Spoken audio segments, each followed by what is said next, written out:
Assalamualaikum warahmatullahi wabarakatuh. Alhamdulillahirabbil alamin wassalatu wassalamu ala asrofil anbiya'i wal mursalin wa ala alihi wa sahbihi ajma'in, amma ba'd. Segala puji bagi Allah, Sang Penguasa alam semesta. Semoga sholawat serta keselamatan tercurahkan kepada Nabi dan Rasul termulia Nabi Agung Muhammad Sallallahu Alaihi Wasallam beserta dengan keluarga dan sahabat-sahabatnya. Terima kasih atas kesempatan untuk saling sharing, saling belajar tentang ilmu agama. Begitu banyak dan luasnya ilmu pengetahuan tentang agama, terutama Islam. Namun belum seberapa ilmu yang kita dapatkan, khususnya untuk diri saya sendiri. Maka dari itu, pada kesempatan ini izinkan saya sedikit sharing dan juga saling mengingatkan kepada diri saya khususnya, kemudian kepada teman-teman, kepada Ananda semua tentang betapa utamanya sholat berjamaah.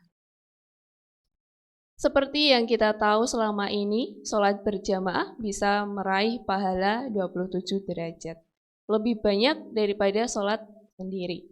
Akan tetapi ternyata keutamaan sholat jamaah tidak hanya pada pahala 27 derajat itu. Sholat jamaah sangat banyak keutamaannya, terutama sholat jamaah di masjid. Sholat berjamaah yang dilakukan secara berjamaah di masjid lebih utama daripada sholat yang dilakukan di tempat lain, misalnya seperti di rumah, di kantor, maupun di tempat lainnya. Nabi SAW pernah menyampaikan melalui hadis yang diriwayatkan oleh Bukhari dan Muslim. Abu Hurairah menyampaikan kepada Rasulullah pernah berkata, sholat berjamaah di masjid lebih utama daripada sholat di rumah, di kantor, atau tempat biasa, atau bisa dikatakan bukan di masjid.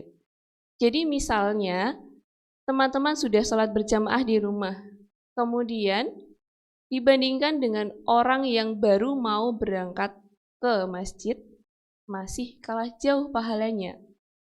Jadi lebih banyak pahala orang yang baru mau berangkat sholat berjamaah di masjid, yaitu lebih dari 23-30 derajat pahalanya.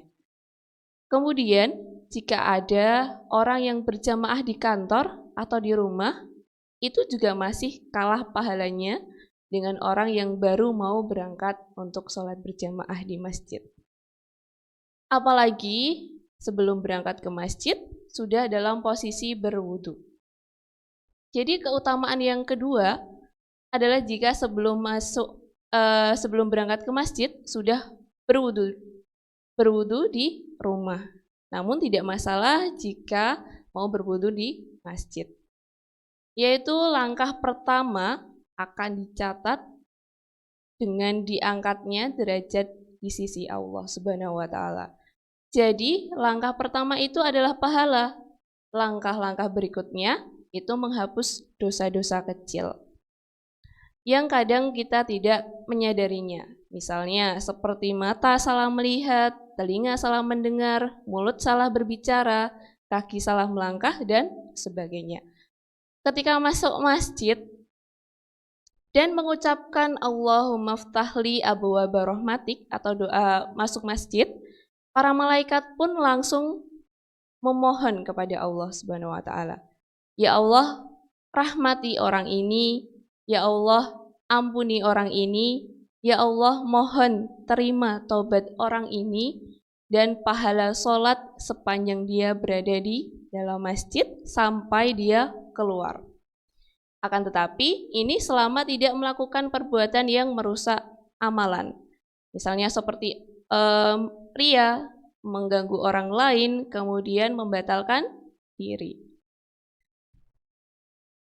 Begitulah keutamaan sholat berjamaah di masjid.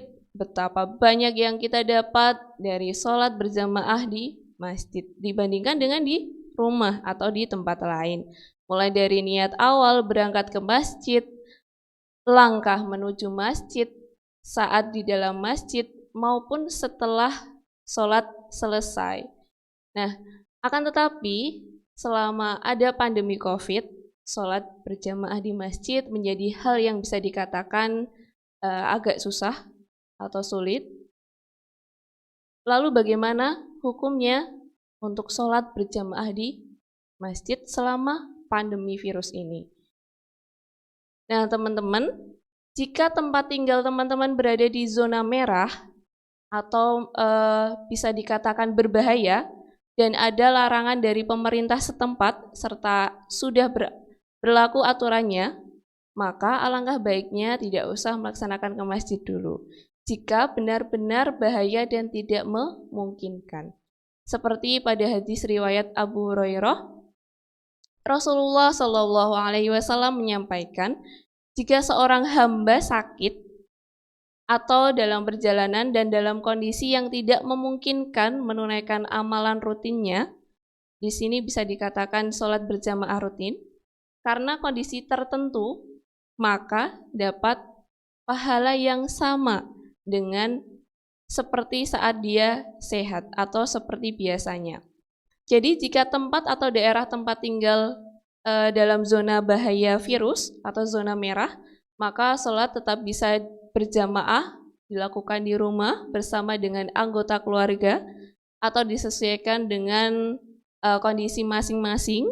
Kalau daerahnya aman, bisa mulai berjamaah lagi di masjid dengan tetap berhati-hati dan tetap menjaga protokol kesehatan. Mungkin itu dulu yang bisa Usnisa sampaikan tentang bagaimana keutamaan sholat berjamaah, terutama berjamaah di masjid. Banyak kata yang mungkin terucap dan salah, Usnisa mohon maaf. Terima kasih atas perhatiannya, semoga bermanfaat bagi teman-teman dan juga khususnya untuk diri saya sendiri. Wassalamualaikum warahmatullahi wabarakatuh.